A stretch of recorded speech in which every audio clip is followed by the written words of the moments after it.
بسم اللہ الرحمن الرحیم. اچھا میری ذرا انگریزی کمزور ہے، تو اگر آپ کی اجازت ہو تو اردو میں تھوڑی سی بات تبرکاً ہم بیچ میں انگلش کے جملے بھی بول لیں گے تھوڑے سے. ٹھیک ہے. اچھا آپ موضوع جو جاوید صاحب نے خواہش کا اظہار کیا تھا وہ یہ تھا کیریئر ڈیولپمنٹ آپ کی بیسکلی ایز اے اسٹوڈنٹ. بس یہ جب آپ اپنے ایگزامس کلیئر کر کے ڈگری لے کے جب پریکٹیکل فیلڈ میں آئیں گے تو آپ کی اوریجنل کیریئر ڈیولپمنٹ وہاں سے سٹارٹ ہوگی. بٹ اگر آپ نے اس سے پہلے کچھ بیسک ہوم ورک نہیں کیا ہوگا یونیورسٹی لائف میں تو پھر آپ کو مارکیٹ سے ڈپریشن اور ٹینشن ملے گی اور وہی آپ کلیکٹ کرتے رہیں گے ساری عمر. تو مارکیٹ میں جانے سے پہلے کچھ فنڈامنٹل ایشوز کے اوپر اگر آپ کی کلیئرٹی ہوگی تو مارکیٹ سے جب آپ کو نو سننے کو ملے گی تو وہ نو جو ہے وہ آپ کو موٹیویشن امپروو کرنے کا سبب بنے گی، آپ کو ڈپریشن اور ٹینشن نہیں دے گی.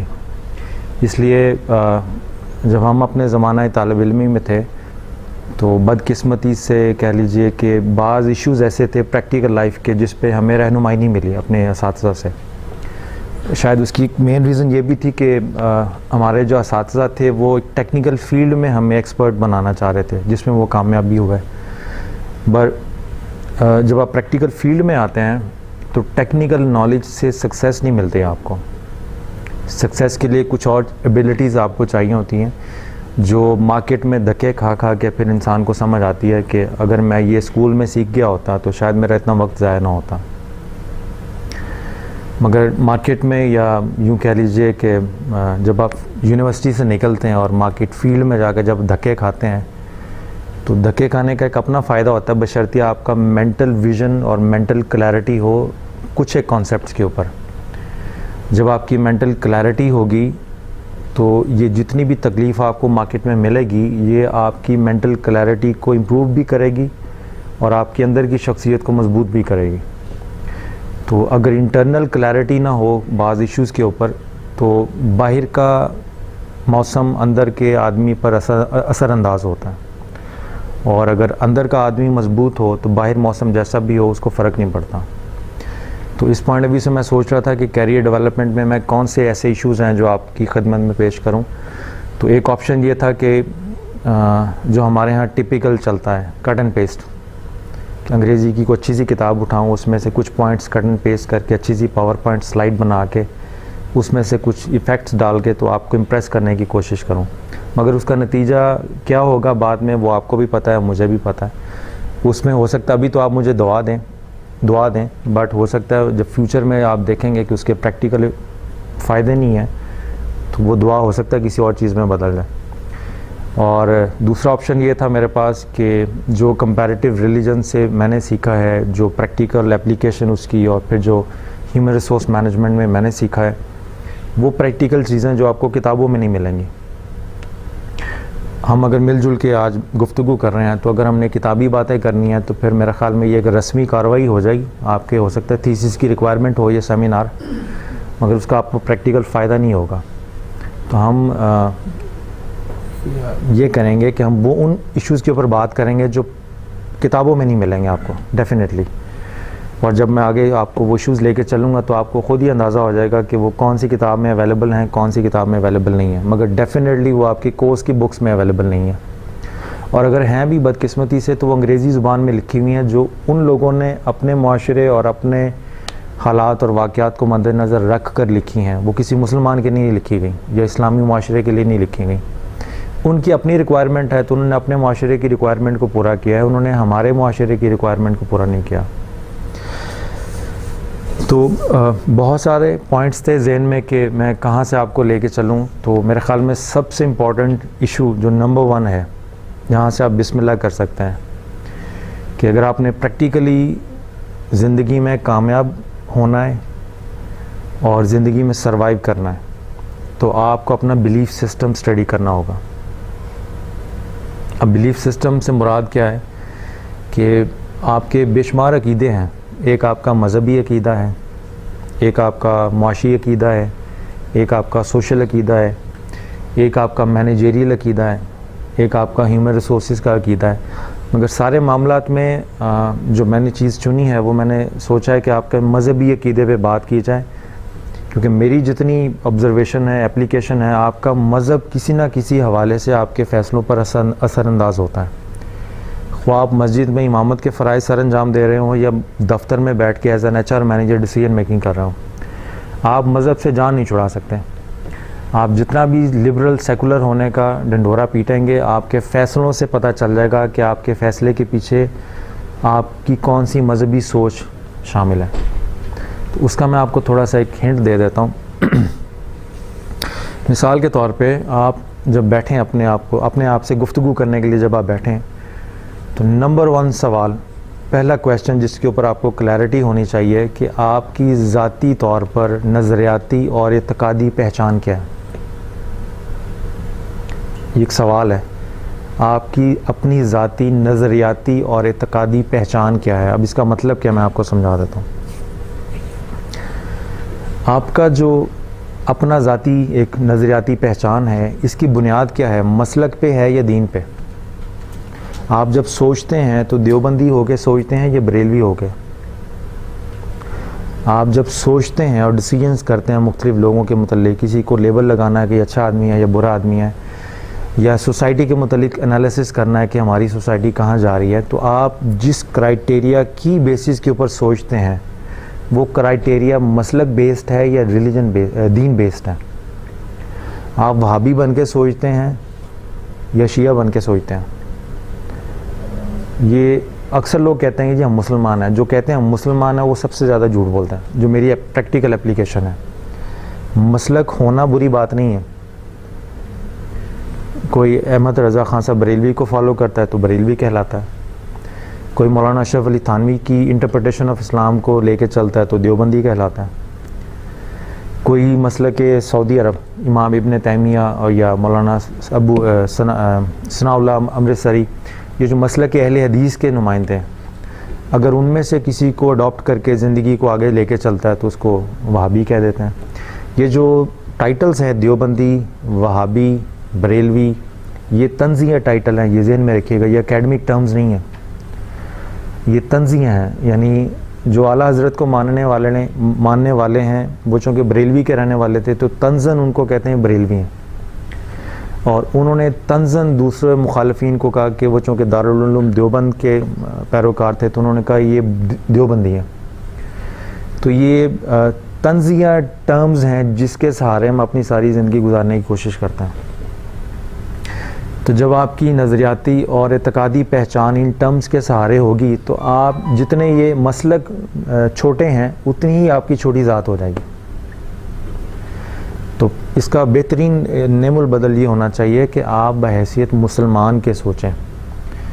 جب آپ بحیثیت مسلمان کے سوچیں گے تو پھر آپ اگر دیوبندی ہیں مسلکن تو پھر آپ کو ہو سکتا ہے بریلویوں میں بھی اچھی بات کوئی نظر آ جائے, اور اگر آپ وہابی ہیں تو ہو سکتا ہے آپ کو دوسرے مسلک کے مخالف مسلک کے لوگوں میں بھی اچھے لوگ اور اچھی بات نظر آ جائے. کیوں کہ اب آپ کے مسلک, آپ کی سوچ کی بنیاد ایک مسلک کے ماننے والوں پہ نہیں ہے, اب آپ کی سوچ کی بنیاد ڈائریکٹ قرآن و سنت پہ ہے. جب ہم کہتے ہیں کہ جی I am proud to be a Deobandi, تو میں یہ پوچھتا ہوں کہ جب دارالعلوم دیوبند قائم نہیں ہوا تھا, اگر آپ اس سے پہلے پیدا ہو جاتے تو کیا جواب دیتے ہیں؟ 50-60 سال سے زیادہ کی تاریخ نہیں ہے, 100 سال لگا لیں آپ.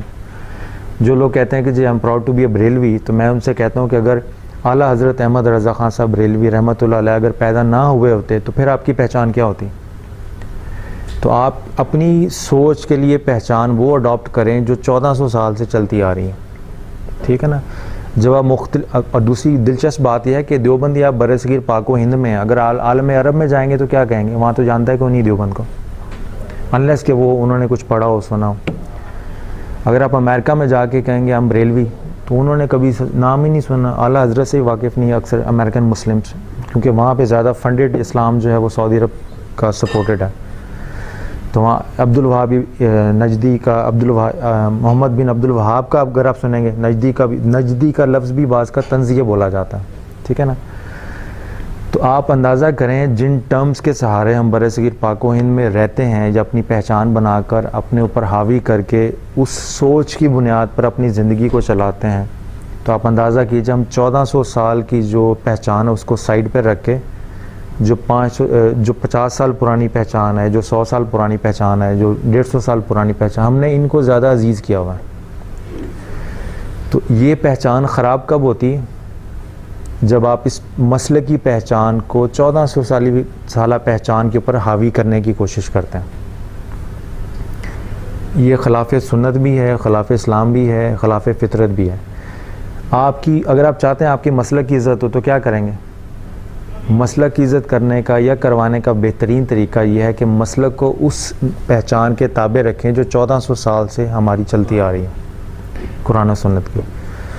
تو قرآن و سنت پہ جب نظر ہوگی تو آپ کو اپنے مسلک میں بھی پتہ چل جائے گا کہ کون کون لوگ ایسے برے ہیں جن کی قرآن و سنت کے مطابق فیصلہ نہیں کرتے. یعنی یہ لابیز ہوگی نا، کچھ سوشل لابیز ہوتی ہیں، کچھ پولیٹیکل لابیز ہوتی ہیں، اور یہ ریلیجس لابیز بن جاتی ہیں. تو اگر قرآن و سنت پہ نظر نہیں ہوگی تو آپ کی جائز مسلک کی پہچان بھی ناجائز کنسیڈر ہو جائے گی. تو آپ یہ دیکھیں کہ آپ اس مذہب کے پیروکار ہیں جو 1400 سال سے حضور صلی اللہ علیہ وسلم کے ساتھ ڈائریکٹلی لنک ہیں. اگر آپ کو فخر، یہ مولانا اشرف علی تھانوی، احمد رضا خان صاحب بریلوی اور مسلک اہل حدیث، مسلک شیعہ، یہ ہمارے اکابرین اور بزرگ ہیں. آپ ایک دوسرے کو طنزیہ دیکھنے کی بجائے ان کو اپنا بزرگ سمجھتے ہوئے ان سے اکتساب فیض کریں. ٹھیک ہے نا؟ ہم یونیورسٹیز میں پڑھتے ہیں، most of our course contents books مسلمانوں کی نہیں لکھی ہوئی، ہم ان سے بھی تو اکتساب فیض کرتے ہی ہیں نا. تو اپنے بزرگوں سے بھی اکتساب فیض کر لیں.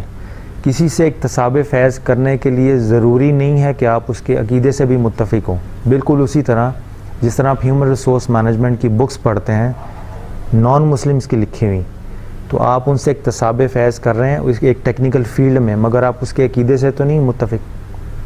تو اسی طرح ذہن کو وسعت دے کے اور طبیعت میں وسعت پیدا کر کے اپنی مسلک کی پہچان کو اپنے دین کی پہچان کے تابع رکھیں گے تو آپ کا مسلک بھی بچے گا اور خود بھی بچیں گے. اور جب آپ as a human resource manager کسی آرگنائزیشن میں ہوں گے تو اگر آپ کی سوچ میں بریلویت یا دیوبندیت گھسی ہوئی ہے تو آپ اپنی آرگنائزیشن میں سب کو ایکولی ٹریٹ کر ہی نہیں سکتے. آپ خود بیمار ہیں، دوسرے کا علاج کیا کریں گے؟ مگر اگر آپ کی سوچ میں اسلام اور قرآن و سنت فوقیت رکھتا ہے تو دوسرے مخالف مسلک کے لوگ اگر آپ کی آرگنائزیشن میں کام کرتے ہیں تو آپ ان کو قرآن و سنت کی روشنی میں دیکھتے ہوئے ان کو بھی اسی طرح عزت اور احترام سے نوازیں گے جس طرح کسی اور کو نوازتے ہیں. تو ایک تو یہ کویشچن ہے کہ آپ کی دینی اور نظریاتی پہچان کیا، آپ ڈیفائن کریں اپنے لیے کہ آپ نے زندگی آگے کس طرح گزارنی ہے، بحیثیت مسلمان کے گزارنی ہے یا کسی مسئلے کی پیروکار کی حیثیت سے زندگی گزارنی ہے. پھر اسی طرح جیسے میں نے کہا کہ آپ ڈیسائیڈ کریں کہ آپ کس ہستی کے پیروکار ہیں، آپ کسی مسلک کے بانی کے پیروکار ہیں یا حضور صلی اللہ علیہ وسلم کے فالوور ہیں. ٹھیک ہے، آپ یہ ڈیسائیڈ کریں کہ آپ کس جماعت کے پیروکار ہیں. آج کل کا ہمارا جو سوشل سٹرکچر ہے اس میں اگر لوگ پوچھیں جی آپ کا کس جماعت سے تعلق ہے اور آپ کہیں جی میرا کسی جماعت سے کوئی تعلق نہیں ہے، میں مسلمان ہوں واحد، یہ سوال بذات خود ذہن میں ڈاؤٹ کریٹ کر دیتا ہے. یعنی آپ کے اس دعوے کوئی مخلص نہیں سمجھیں گے یا آپ کو سمجھیں گے پاگل آدمی کہ اس کا کسی جماعت سے کوئی تعلق نہیں ہے. تو یہ بات ذہن میں رکھیں کہ اسلامی عقیدے کے مطابق مسلمان ہونے کے لیے کلمہ پڑھنا شرط ہے، کسی جماعت سے اٹیچ ہونا شرط نہیں ہے. تو اگر کوئی شخص یہ کہتا ہے کہ میں مسلمان ہوں، میرا کسی جماعت سے کوئی تعلق نہیں ہے، تو یہ دعویٰ بھی اتنا ہی ٹھیک ہے جتنا اگر کوئی اپنی جماعت سے نسبت اٹیچ کر کے بیان کرتا ہے. جماعتیں ہوتی ہیں سوشل سٹرکچر میں اسلامی تعلیمات کو امپلیمنٹ کرنے کے لیے کچھ لوگ مل جل کے ایفرٹس کرتے ہیں، جوائنٹ ایفرٹس کرتے ہیں.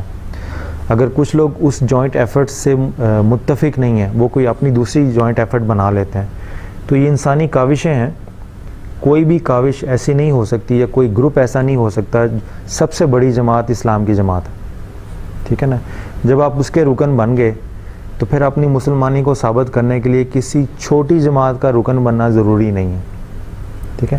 تو اگر آپ میں سے کوئی دوست کسی جماعت کا رکن ہے تو اچھی بات ہے، اکیلے جدوجہد کرنے سے بہتر آپ کسی کے ساتھ مل کے جدوجہد کر لیں. مگر اگر کوئی اکیلا رہنا چاہے، کسی سوشل سٹرکچر کا حصہ نہ بننا چاہے، تو یہ بات ذہن میں رکھیے گا کہ وہ ہمارے سوشل سٹینڈرڈز کے مطابق تو اکیلا ہے، مگر وہ ایک ایسی جماعت کا رکن ہے جو 1400 سال سے قائم ہے. ٹھیک ہے؟ تو اس سینس میں اکیلا کوئی بھی نہیں ہے. کسی نے اپنے سوشل سٹرکچر کے مطابق چھوٹی جماعتوں کو جوائن کر لیا ہے, کسی میں کچھ اچھائی نہیں ملی, یا اپنے مطابق وہ سمجھتا ہے کہ میں اکیلا اس بڑی جماعت کا حصہ رہنا چاہتا ہوں جو 1400 سال سے چل رہی ہے. ٹھیک ہے, پہلا کویشچن کہ آپ کی اعتقادی اور نظریاتی پہچان کیا ہے. ٹھیک ہے, اب ہم نے یہ کچھ تھوڑا سا ڈیسائیڈ کر لیا کہ ہم نے کس کا پیروکار بننا ہے, اسلام کا. اب دوسرا کویشچن یہ آتا ہے کہ آپ مسلمان رہنا کیوں پسند کرتے ہیں؟ اور بھی تو مذاہب ہیں, ہندو ہے, بدھزم ہے, یہودیت ہے, عیسائیت ہے, یہ مسلمان ہونا ہی کیوں چوز کیا آپ نے؟ میانہ روی, مکمل ضابطہ, بالکل ایگزیکٹلی. اگر آپ کبھی پین اور پیپر لے کے آرام سے اکیلے میں بیٹھ جائیں تنہائی میں, اور اپنی خود سے ہم کلام ہوں, اور پھر ایک ریزنز ڈیفائن کرنے شروع کریں کہ آپ نے اسلام کو اپنا دین منتخب کیوں کیا, یا آپ کو اسلام یا مسلمان ہونے پر کیوں فخر ہے, تو آپ دیکھیے گا بڑے دلچسپ ریزنز آپ کے سامنے آنا شروع ہو جائیں گے. کچھ میں نے آپ کی ہیلپ کے لیے ڈیفائن کیے ہیں جو میں اکثر سوچتا ہوں تو مجھے سمجھ میں آتے ہیں. نمبر 1 ریزن, ایک برٹرینڈ رسل نے بک لکھی تھی why I'm not a Christian, تو بس سمجھ لیں یہ جو چھوٹا سا گفتگو کا حصہ ہے یہ ہوگا کہ وائی آئی ایم اے مسلم, ہمارا اس کو جواب ہے. اور کچھ امریکہ میں جب میرا وزٹ ہوا تو کچھ کتابیں مجھے دیکھنے کا شیلف میں موقع ملا, تو وہاں لکھا ہوا تھا why I am not a Muslim. جو لوگ مسلمان تھے کسی وجہ سے کسی اور مذہب میں چلے گئے تو انہوں نے اسلام میں خامیاں ڈیولپ کرنے کے لیے کتابیں لکھ دیں. تو اس طرح کی گفتگو اور اس طرح کی کتابیں رواج میں ہیں. ہم یہ دیکھیں گے کہ, یا میں اگر یہ کہوں کہ ایز اے اسپیکر نعیم مشتاق, تو میں نے اپنے لیے اسلام کو کیوں منتخب کیا یا مجھے اپنے مسلمان ہونے پر کیوں فخر ہے, تو اس کی میں چند آپ کو ذاتی وجوہات بتا رہا ہوں. اگر یہ وجوہات آپ کو اچھی لگتی ہیں تو یہ آپ اپنی وجوہات بھی بنا سکتے ہیں, اس میں مزید ایڈ کر لیجئے. نمبر 1 ریزن, دنیا کے جتنے بھی مذاہب ہیں اگر آپ ان کو اسٹڈی کریں تو وہ سارے مذاہب ہیں. تمام مذاہب میں اور اسلام میں ایک خاص فرق ہے کہ اسلام دنیا کا واحد مذہب ہے جس نے دین کا تصور انٹروڈیوس کروایا. آپ کو دین کا تصور نہ یہودیت میں ملے گا, نہ مسیحیت میں ملے گا, نہ ہندوازم میں ملے گا, نہ بدھزم میں ملے گا. اسلام واحد وہ مذہب ہے. مذہب کی ٹرم بھی میں بتاتا ہوں کیا مطلب معنی اور مفہوم ہے. یعنی مذہب, جب دین کا تصور اسلام نے انٹروڈیوس کروایا تو دین کہتے ہیں ٹوٹیلٹی آف لائف کو, یعنی آپ کی شخصیت اور آپ کی زندگی کا کوئی بھی حصہ ایسا نہیں ہے جو اسلام اس کو ڈسکس نہ کرتا ہوں.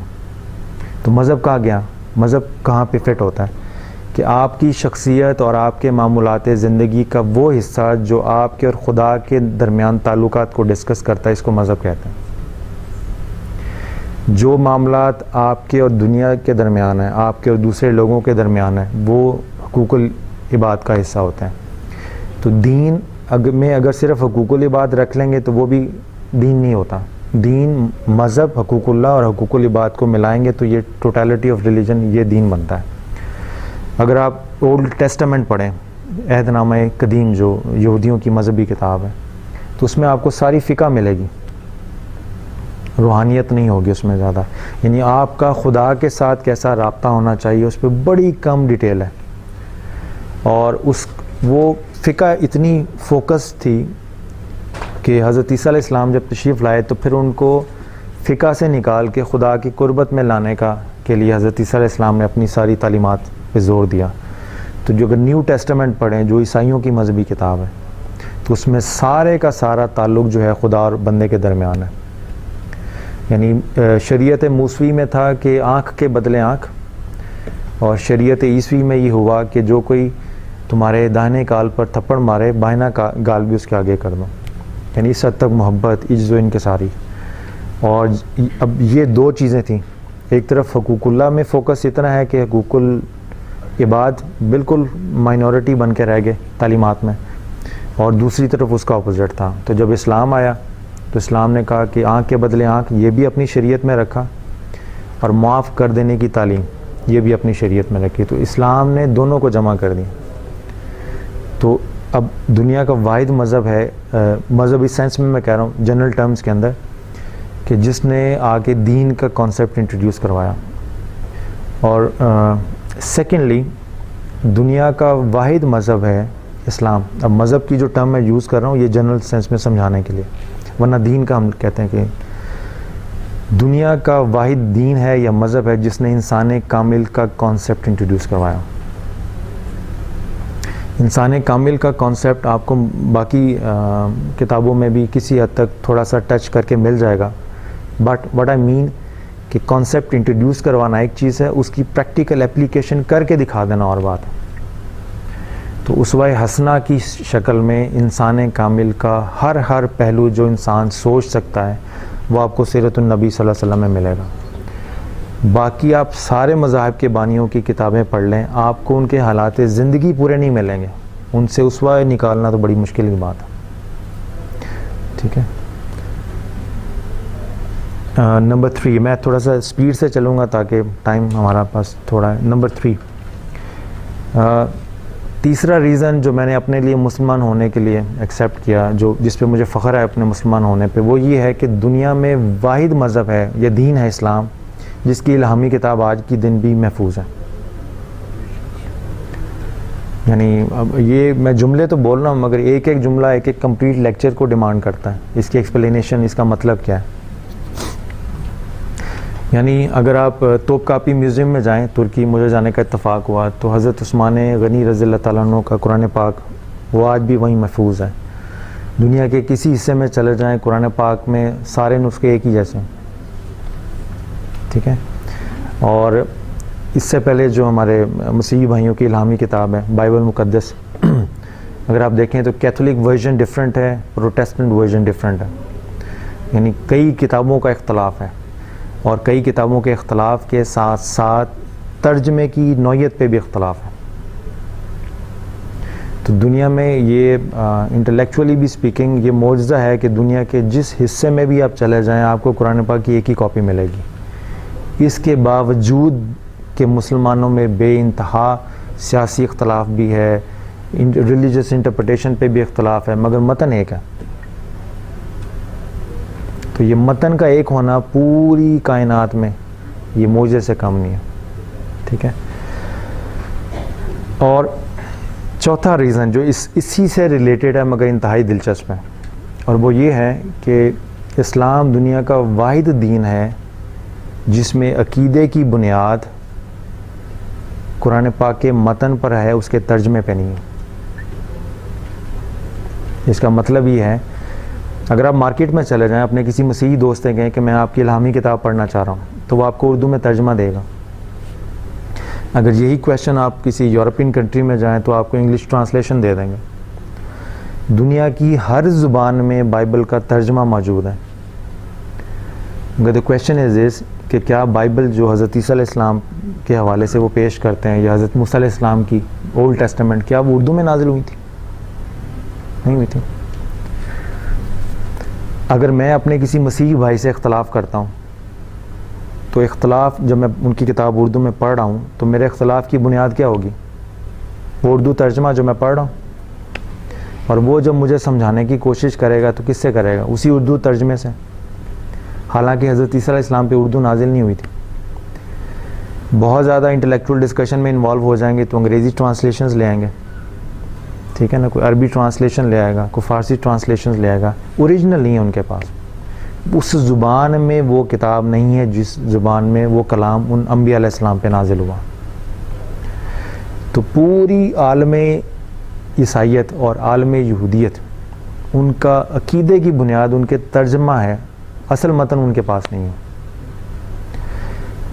اگر کوئی میرا مسیحی بھائی, اب اسی مثال کو ذرا الٹ کر لیں, اگر کوئی مسیحی بھائی کہتا ہے مجھے قرآن سمجھنا تو میں اس کو قرآن ترجمے کے ساتھ دے دوں گا. اور اگر وہ کہتا ہے کہ جناب آپ کے ترجمے میں دیکھیں یہ غلط بات لکھی ہوئی ہے جو کہ ہونی نہیں چاہیے, تو میں بھی دیکھوں گا اچھا ٹھیک ہے, شاید اس کو سمجھ نہیں آئی یا اس کا پوائنٹ ویلڈ ہے, ترجمے میں واقعی کو غلطی ہے, تو میں کیا کہوں گا کہ یہ ترجمہ ہے, ٹھیک ہے نا, اور یہ فلاں صاحب کا کیا ہوا ہے. اور جن صاحب نے مثال کے طور پہ اگر وہ ترجمہ مولانا اشرف علی تھانوی کا ہے، اعلیٰ حضرت احمد رضا خان بریلوی کا ہے، مولانا مودودی کا ہے، پیر کرم شاہ الازہری صاحب کا ہے، مختلف لوگوں نے ترجمے کیے ہوئے، تو میں کہوں گا بھائی ان میں سے جس نے بھی ترجمہ کیا اس کے متعلق ہمارا ہرگز یہ عقیدہ نہیں کہ یہ نبی تھا، یہ ترجمہ اپنے الہام سے لکھ رہا ہے۔ اس کو جو قرآن پاک کے متن سے سمجھ آئی ہے، جو بہترین سمجھ اس کو لگی ہے، اس نے وہ ترجمے میں منتقل کر دیا۔ تو اگر میں ترجمے سے متفق نہیں ہوں، اگر تم ترجمے سے متفق نہیں ہو، تو ہم کیا کریں گے؟ ہمارے پاس ترجمے کے اوپر والی لائن پہ اصل متن لکھا ہوا ہے، اصل متن سے پتہ چل جائے گا کہ اس آدمی نے ترجمے میں گڑبڑ کی ہے یا آپ کو سمجھ نہیں آئی۔ تو ہمارے ہاں قرآن کو سمجھنا ہو تو ترجمہ اسسٹ کرتا ہے، ترجمہ متن کا نیم البدل نہیں، جبکہ دوسرے مذاہب میں ان کی الہامی کتابوں کا نیم البدل سرے سے ہے ہی نہیں، ان کے پاس سوائے ترجمے کے اور کوئی فیسلٹی اویلیبل نہیں ہے، اور ان کے ہاں تراجم مختلف لوگوں نے مختلف ادوار، جیسے کنگ جیمز بائبل ہے انگلش کی، وہ آج سے کچھ 400-500 سال پہلے ٹرانسلیشن ہوئی تھی، اور بعض علاقوں میں عیسائی بھائیوں کا یہ ہے عقیدہ، ان کے اسکالرس کا، کہ یہ ریویلڈ ٹرانسلیشن ہے، جو اس کے ایک نقطے کو مانتا وہ کرسچن ہی ہو سکتا، ایسے بھی لوگ ہیں۔ اور اب اس صدی میں آ کے مزید ڈیولپمنٹ سے، ریسرچ سے ثابت ہوا ہے کہ اس ترجمے میں کافی غلطیاں تھیں، اب اس کا بھی ریوائزڈ ورژن انہوں نے نکالا۔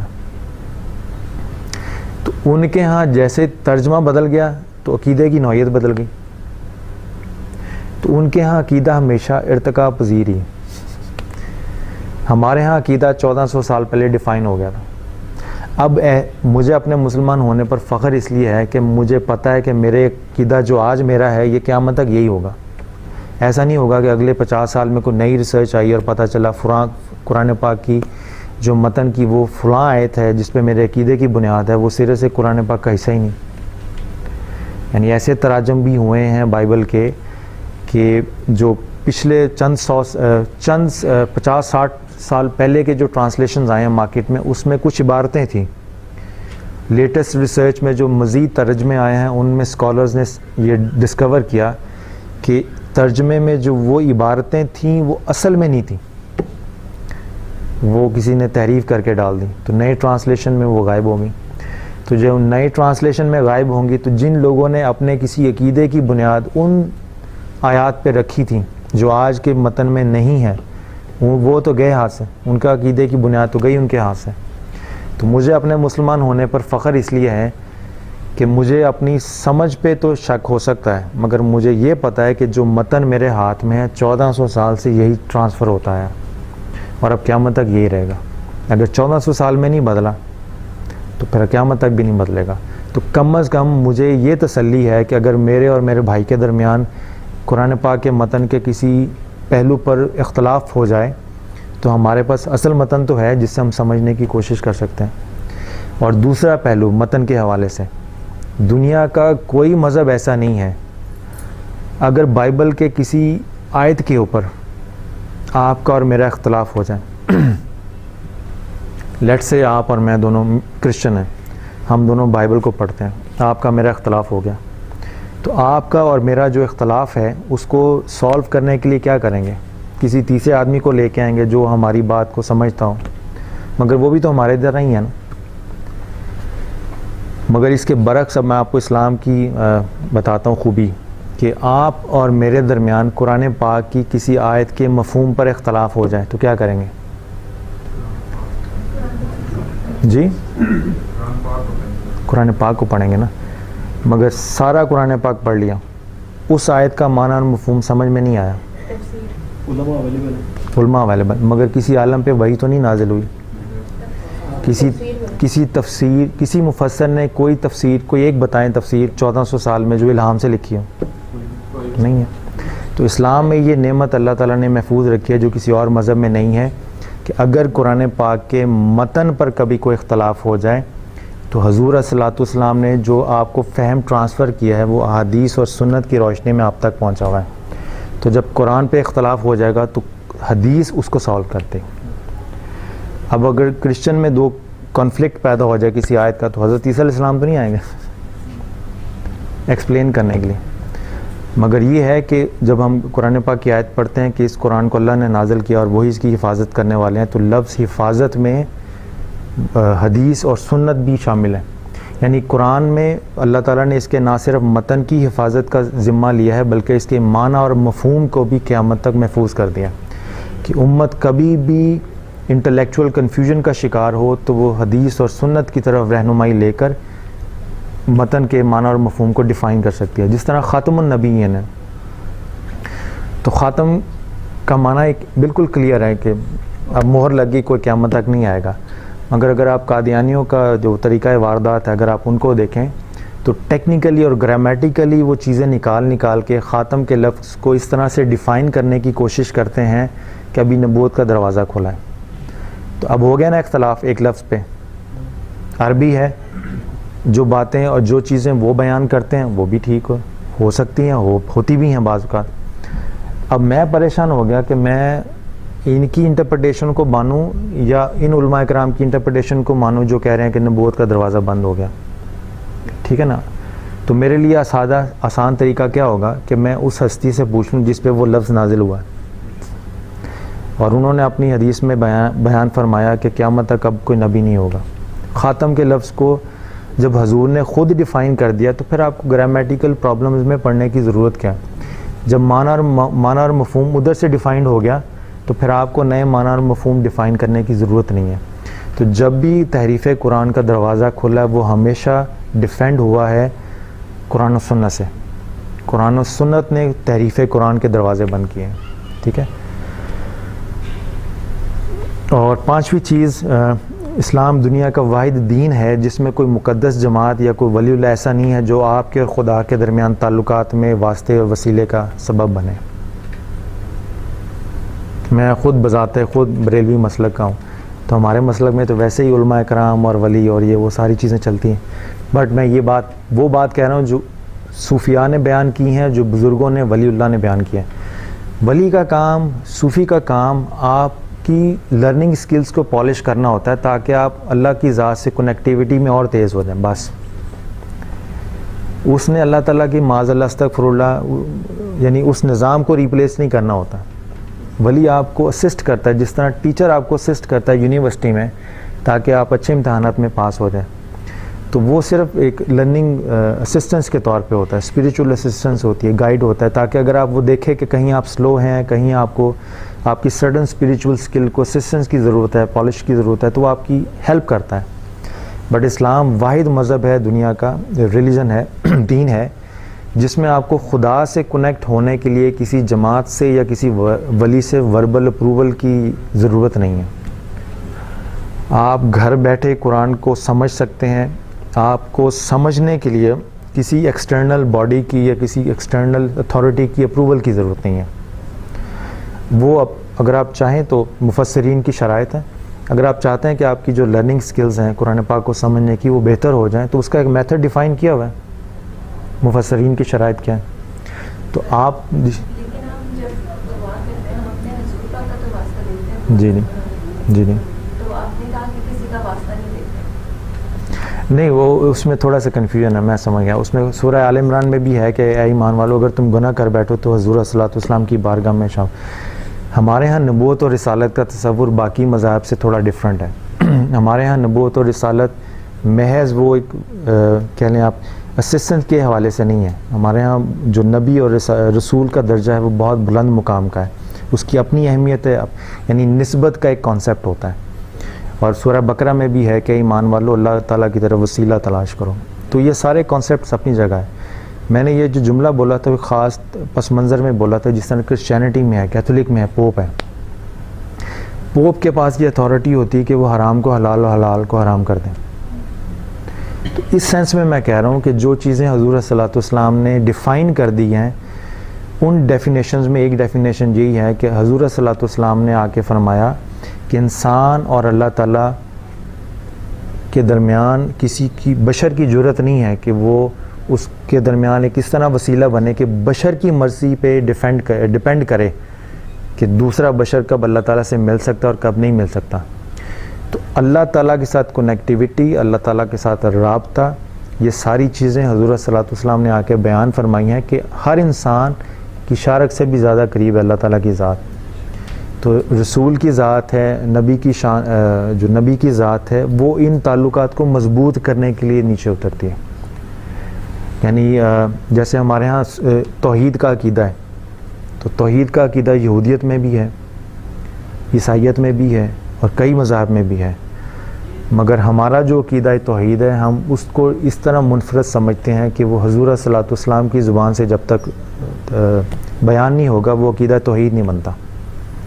تو ہمارے ہاں یعنی حضور صلی اللہ علیہ وسلم کی زبان سے بیان ہونے کا مطلب یہ ہے کہ ماننے کو آپ اپنے اینڈ پہ بھی مان سکتے ہیں کہ اللہ ایک ہے. کئی لوگ ایسے تھے حضور صلی اللہ علیہ وسلم کی بعثت سے پہلے جو خدا کو ایک مانتے تھے, بتوں کی پرستش نہیں کرتے تھے, مگر وہ مسلمان نہیں ڈکلیئر ہوئے. تو حضور صلی اللہ علیہ وسلم کے بتائے ہوئے طریقے کے مطابق اللہ کو ایک ماننا یہ عقیدہ توحید ہے. وحدانیت میں اور توحید میں یہی فرق ہے.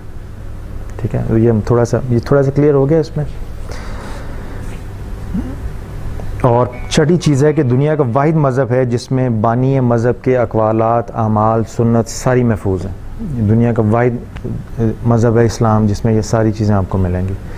آپ کو حضور صلی اللہ علیہ وسلم کی کنگھی کرنے کے طریقے, آپ کے مسکرانے کے طریقے, آپ کے جلد کی رنگت کیا تھی, آپ کے یعنی شخصیت کے جسمانی پہلو, روحانی پہلو, معاشرتی پہلو, ہر پہلو پر تفصیلات موجود ہیں.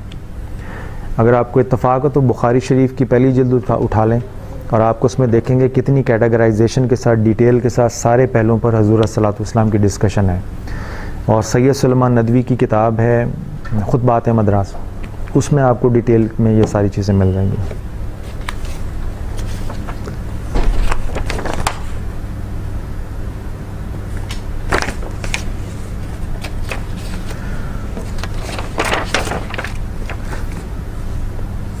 تو یہ کنکلوڈنگ فرسٹ کویسچن کہ آپ کی اعتقادی اور نظریاتی پہچان کیا ہے, یہ آپ کو کلیئرٹی کے ساتھ مارکیٹ میں آنا چاہیے. جس طرح یہ ہم نے ریلیجیس اینگل سے صرف گفتگو کی ہے. جب آپ مارکیٹ میں جائیں گے from a professional point of view, تو آپ کے جو پروفیشنل کانسیپٹس ہیں ان کی بنیاد کیا ہے. جیسے آپ موٹیویشن کی تھیوریز ہیں, لیڈرشپ کی تھیوریز ہیں, آپ نے لیڈرشپ کی تھیوریز جو ہیں کس سے پڑھنی ہے. جو مغرب میں نالج ہے اس کو ضرور پڑھیں, کیونکہ وہ خلاف اسلام نہیں ہے. وہ سائنٹیفک آبزرویشن کو, یعنی وہ آرگنائزڈ نالج ہے جو مغربی کتابوں میں ہے. مگر جب آپ اس آرگنائزڈ نالج کو لے کر اپنی انڈرسٹینڈنگ کو ایکسپینڈ کریں گے, تو اس ایکسپینڈڈ انڈرسٹینڈنگ کے ساتھ جب آپ اسلام کا مطالعہ کریں گے تو اسلام کی خوبیاں آپ کو اور زیادہ نمایاں نظر آئیں گی. تو مغرب کے جو لیڈرشپ کانسیپٹس ہیں ٹونی بوزن نے ڈسکس کیے ہیں, بے شمار کتابیں ہیں, موٹیویشنل کے کانسیپٹس ہیں. پہلے as a science in concepts کو سمجھ لیں, پھر سیرت النبی کا دوبارہ سے مطالعہ کریں. اور پھر آپ کو ایک افسوسناک خبر یہ بھی میں دے دوں کہ بر صغیر پاک و ہند میں سیرت النبی پہ جتنی کتابیں لکھی گئی ہیں وہ ساری مذہبی نقطہ نظر سے, یعنی حضور صلی اللہ علیہ وسلم کی ذات کو اتنا بڑھا چڑھا کے مذہبی نقطہ نظر سے پیش کیا ہے کہ عام آدمی کی پہنچ دور ہو گئے. اگر میں as an H R manager اپنی آرگنائزیشن کا یہ سوچنا چاہوں کہ حضور صلی اللہ علیہ وسلم ایڈمنسٹریٹو ڈیسیجنز کس طرح کرتے تھے, تو کوئی کتاب نہیں ملے گی آپ کو مارکیٹ میں. آپ دیکھیں نا ہمارے معاشرے میں جو مذہبی انڈسٹری ہے انہوں نے اپنی انڈسٹری کو پروموٹ کرنے کے لیے پھر کتابیں بھی تو لکھی. تو یہ صرف میں نے آپ کو اس لیے بتا دیا کہ جب آپ ہدایت لینے کے لیے یا اپنے نالج کو ایکسپینڈ کرنے کے لیے مارکیٹ میں جائیں گے کتابیں ڈھونڈنے کے لیے, تو you have to be careful کہ آپ کو مینیجریل سائنسز کے اوپر یا مینیجریل سکلز کی ڈیولپمنٹ کے لیے جو نالج اویلیبل ہوگا اس کو کنورٹ کرنا پڑے گا مینیجریل لینگویج میں. ٹائم مینجمنٹ آپ پڑھتے ہیں, جب آپ اس کو کسی مذہبی کتاب کے حوالے سے پڑھنا چاہیں گے تو کون سی ٹرم یوز ہوتی ہے؟ نہیں, نماز. کون سی ٹرم یوز ہوتی ہے جو ٹیکنیکل ٹرم بالکل اسی کے ٹاپک کے حوالے سے یوز ہوتی ہیں؟ تزکیہ نفس, تزکیہ نفس, سیلف پیوریفیکیشن. یہ ریلیجس ٹرم ہے اور وہ مینیجریل ٹرم ہے مینجمنٹ سائنسز کی. تزکیہ نفس کے اگر آپ کتابوں میں پڑھیں بزرگوں کے کہ وہ رات کو بیٹھ کے اپنے سارے اوقات کا انالیسس کرتے تھے کہ ہم نے اچھے کام کون سے کیے اور برے کاموں سے کتنا بچیں. تو ٹائم کو ایویلیویٹ کر کے انالائز ہی کر رہے ہیں نا. تو یہی کانسیپٹ جب آپ مینجمنٹ میں پڑھیں گے تو وہ ٹائم مینجمنٹ بن جائے گا. اسٹریس مینجمنٹ کا ٹاپک ہے, اس کی کیا ٹرم ڈیفائن کر. یہ کام کرنے والے ہیں اجتہادی, مگر ہمارے ہاں دونوں سائنسز ڈیوائیڈڈ ہیں.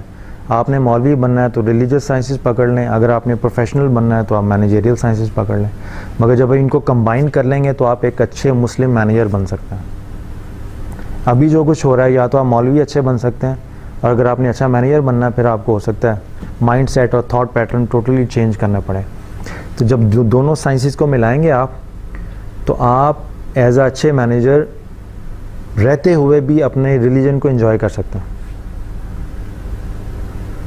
جیسے حضور صلی اللہ علیہ وسلم کی حدیث ہے بخاری شریف میں کہ اکثر لوگ میرے پاس جلدی جلدی دوڑے ہوئے آتے ہیں کہ شاید اگر وہ مجھے اپنا کیس پہلے بتا دیں تو میں ان کے حق میں فیصلہ کر دوں. تو جب مینجمنٹ ایز اے مینیجر جب آپ آرگنائزیشن میں جائیں گے تو اکثر یہ پالیٹکس میں ہوتا ہے, کوشش کرتے ہیں پہلے باس کو بتا دیں, یا یونیورسٹی میں کوشش کرتے ہیں پہلے ٹیچر کو بات پہنچا دیں تاکہ اس کا ذہن کچھ حد تک کچھ معاملے میں پہلے سے پکا ہو جائے. جیسے انفارمیشن پہلے پہنچے گی وہ آدھی سچ ہو جائے گی. ٹھیک ہے نا. تو یہ جو اس طرح کے ٹیکٹکس ہیں, حدیثیں ہیں ایڈمنسٹریٹو ایشوز کے اوپر. حضور صلی اللہ علیہ وسلم کی بڑی مشہور حدیث ہے کہ جس آدمی کے 2 دن یکساں رہے وہ خسارے میں گیا, کہ اگر مسلمان کنٹینیوسلی ڈیولپ نہیں ہوگا تو وہ اپنا مسلمان سے مومن ہونے کا سفر جو ہے مکمل نہیں کر سکے گا. اور 2 چیزیں بریفلی پھر میں اس کو کنکلوڈ کروں گا. جب آپ مغرب میں سیلف ہیلپ سائیکالوجی پڑھیں گے, جب آپ اپنی یونیورسٹی سے فارغ ہو جائیں گے, اپنی کسی اچھی پوزیشن پہ ہوں گے, تو پھر ظاہر ہے آپ کو چیلنجز درپیش ہوں گے. پھر آپ بک شاپس پہ جائیں گے, آپ کوشش کریں گے کہ امپلائی مینجمنٹ ریلیشن شپس کو کیسے ہینڈل کرنا ہے, سیلف ہیلپ سائیکالوجی کیسے پڑھنی ہے, ڈیل کارنیگی کو کیسے پڑھنا ہے. تو مین 2 چیزیں ذہن میں رکھیے گا بنیادی طور پہ. نمبر 1, مغرب کا entire system of self help psychology کا جو ہے وہ میکسیمم یہ ہے کہ اچھا سٹیزن پیدا کرنا. ٹھیک ہے. جبکہ اسلام کا انٹائر سیلف ہیلپ سائیکالوجی کا سسٹم اچھا انسان پیدا کرنا. ان کے ہاں اچھا سٹیزن وہ ہے جو اس ملک کے مفادات کے ساتھ اٹیچ ہو. ہمارے ہاں اسلامک سسٹم میں اچھا مسلمان وہ ہے جو عالم انسانیت کے مفادات کے ساتھ اٹیچ ہو. جیسے بخاری شریف کی ایک حدیث ہے کہ حضور صلی اللہ علیہ وسلم اپنے صحابہ کرام کے ساتھ بیٹھے تھے تو ایک جنازہ پاس سے گزرا, تو آپ کھڑے ہو گئے. تو ایک صحابی نے کہا یا رسول اللہ آپ کے نالج میں نہیں ہے کہ یہ ایک یہودی کا جنازہ ہے. تو آپ نے فرمایا کوئی بات نہیں, کیا وہ انسان نہیں تھا. ٹھیک ہے نا. تو احترام انسانیت کا سبق سکھایا. تو جتنی سیلف ہیلپ سائیکالوجی ہے مغرب کی, جہاں تک یہ میں آپ کو اپنا ذاتی تجربہ بتا رہا ہوں, آپ اس سے اختلاف بھی کر سکتے ہیں, ان کا مقصد انٹائر یہ ہے کہ وہ اپنے ملک اپنے معاشرے کے مفادات کے تحفظ کرنے والے لوگ پیدا کریں. جبکہ اسلام نے انسان کو معاشرے کے مائنڈ سیٹ سے نکال کے انسانیت کے مائنڈ سیٹ پہ پہنچایا. اور دوسری چیز جو بڑی دلچسپ ہے کہ ان کے ہاں انٹائر سوشل سٹرکچر, یعنی مغربی معاشرے میں جو ویلیوز ہیں وہ سوسائٹی ڈیسائیڈ کرتی ہے. ایک وقت تھا جب ہومو سیکسویلٹی بین تھی, اب اسکینڈینیویاز کے اکثر ممالک میں وہ جائز ہیں. ایک وقت تھا جب مغرب میں گے میرجز حرام سمجھی جاتی تھی, اب وہ حلال ہیں. تو معاشرے نے ڈیسائیڈ کیا تو ویلیو چینج کر دی. جو پہلے برائی تھی اب اچھائی ہو گئی, جو پہلے حرام تھا وہ حلال ہو گیا. یہ ایک مین ڈفرینس ہے between western concept mind set میں اور اسلامک مائنڈ سیٹ میں.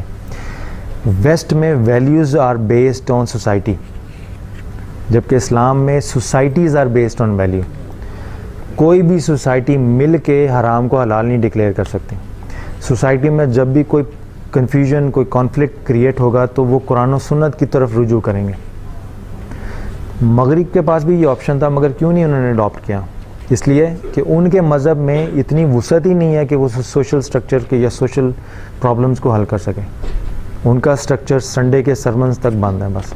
آگے پریکٹیکل لائف میں کیا دینا ہے ان کے پاس اویلیبل نہیں ہے. لیکن اسلام میں اجتہاد بھی تو ہے. جی سوری, اسلام میں اجتہاد بھی تو ہے. جی مگر اجتہاد فقہ میں ہوتا ہے, عقیدے میں نہیں ہوتا. اب کوئی اگر اجتہاد کر کے یہ کہے جی کہ نبوت جو ہے حضور صلی اللہ علیہ وسلم کی جاری و ساری ہے, تو ویسا اجتہاد نہیں ہوگا. جو ڈیفائنڈ چیزیں ہیں عقیدے میں اجتہاد کبھی نہیں ہوگا.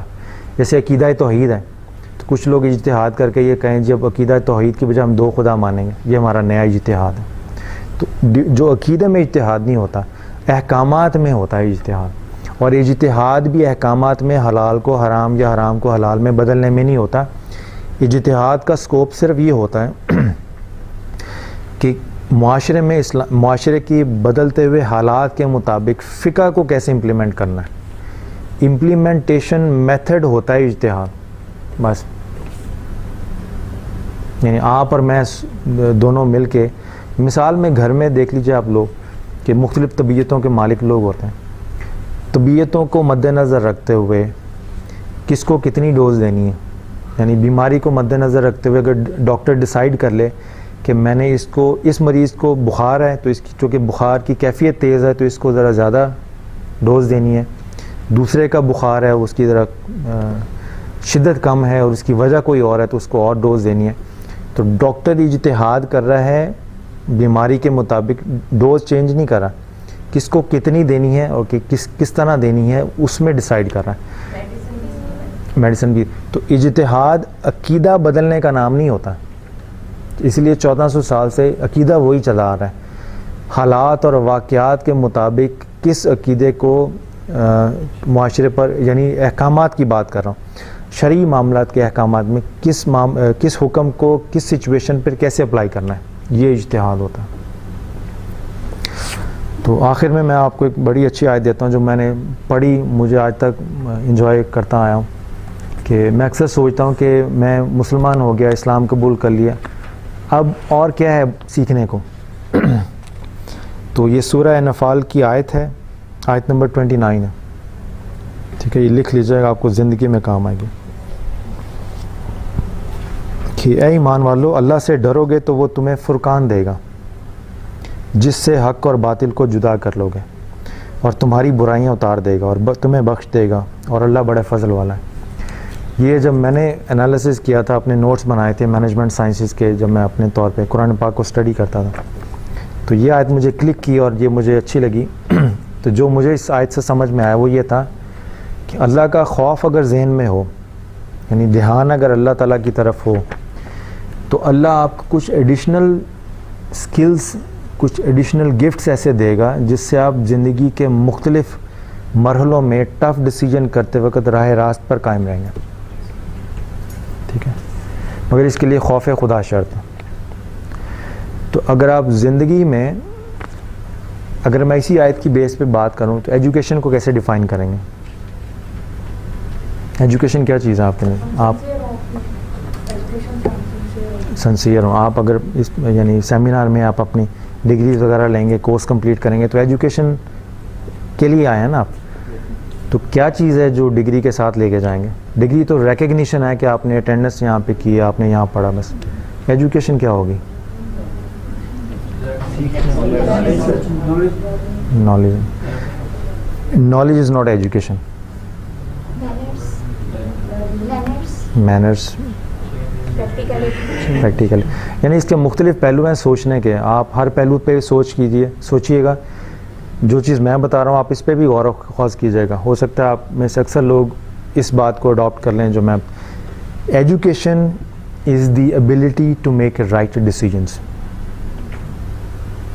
اکثر لوگ گاؤں کے بزرگ جنہوں نے زندگی میں کبھی یونیورسٹی یا اسکول کا چہرہ نہیں دیکھا, اچھے فیصلے کر کے اپنے خاندان کو بھی سنبھالا ہوا ہے اور اپنے گاؤں اور اپنے ماحول کو بھی, جس کو ہم کہتے ہیں بزرگوں کی صحبت.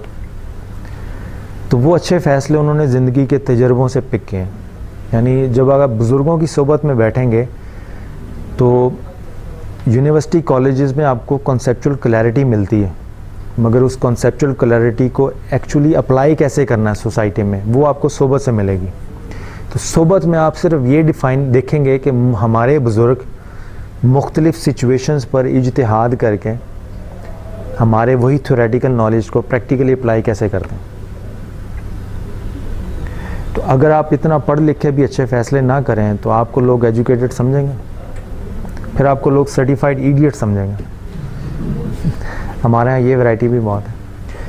تو میک شیور کہ آپ کے جو کانسیپٹس ہیں, آپ کی جو انڈرسٹینڈنگ ہے, یہ پریکٹیکل اپلیکیشنز میں اور ایکشن میں بدلنی چاہیے.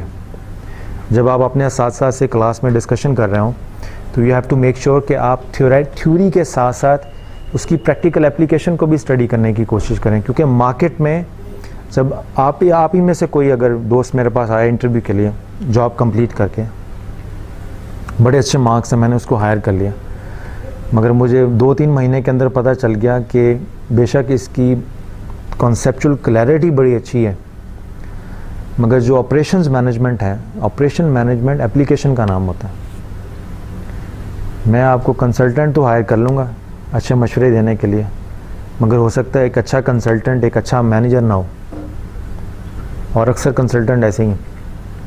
ٹھیک ہے, تو اچھے مینیجر کے لیے ضروری ہے کہ وہ کانسیپچولی کلیئرٹی کے ساتھ ساتھ پریکٹیکلی جینیس بھی ہو, یعنی اس کو اپنی انٹلیکچوئل انپٹ کو پریکٹیکل ریالٹی میں بدلنے کا فن آتا ہو. اور وہ تبھی ممکن ہے جب آپ خوف خدا ذہن میں رکھیں. خوف خدا کا یہ فائدہ ہو جائے گا کہ آپ جب ڈیسیژنز لیں گے تو آپ صرف کمپنی کے بینیفٹس یا اپنے ذاتی بینیفٹس یا سوسائٹی کے بینیفٹس تک سوچ نہیں ہوگی.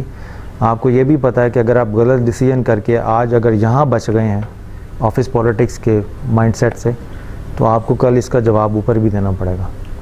تو کئی ایک ایسے معاملات ہوتے ہیں جس میں اللہ کو ذہن میں رکھ کے جب آپ ڈیسیژنز لیں گے تو ہو سکتا ہے جو ڈیسیژن آپ روایتاً لے رہے ہوں وہ آپ کو پھر واپس لے کے اچھے ڈیسیژن بھی کرنے پڑیں.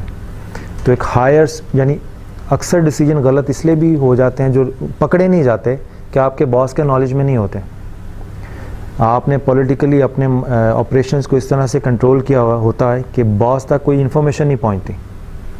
مگر اس آیت کا جو مجھے اچھی لگتی ہے وہ یہ ہے کہ ایک سپریم اتھارٹی, ایک سپریم باس اوپر بھی بیٹھا ہوا ہے, اس سے آپ کچھ نہیں چھپا سکتے.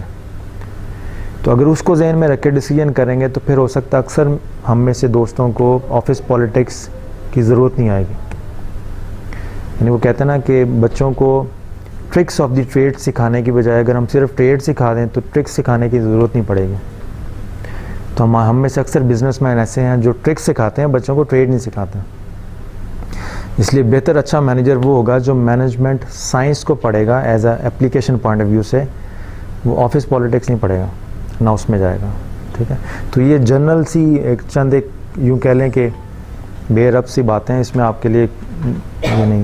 حضرت عیسیٰ علیہ السلام سے پوچھا کہ آپ کی باتیں سن کے ہر کوئی ایمان کیوں نہیں لے کے آتا, تو انہوں نے بڑی اچھی مثال دی اس کی. آپ نے فرمایا کہ میرے پاس بیج ہیں گندم کے اور میں زمین پہ بکھیرتا ہوں, تو کوئی پتھریلی زمین پہ گرتا ہے, کوئی زرخیز زمین پہ گرتا ہے, کوئی پھل لے آتا ہے, کوئی جل جاتا ہے. تو یہ گفتگو بھی بیج کی طرح ہوتی ہے. اب یہ کہاں گرتی ہے اس کا فیصلہ آپ خود کریں. ٹھیک ہے نا, ہمارا کام تو بیج پھینک دینا ہے. تو آپ کے صبر اور تحمل کا بے حد شکریہ. ٹھیک ہے, تو اگر سوال جو آپ کے لیے ٹائم ہے یا دیکھ لیجیے. لیٹ ہو گیا. ٹھیک ہے بس, تھینک یو ویری مچ, اور اللہ آپ کا بھلا کرے.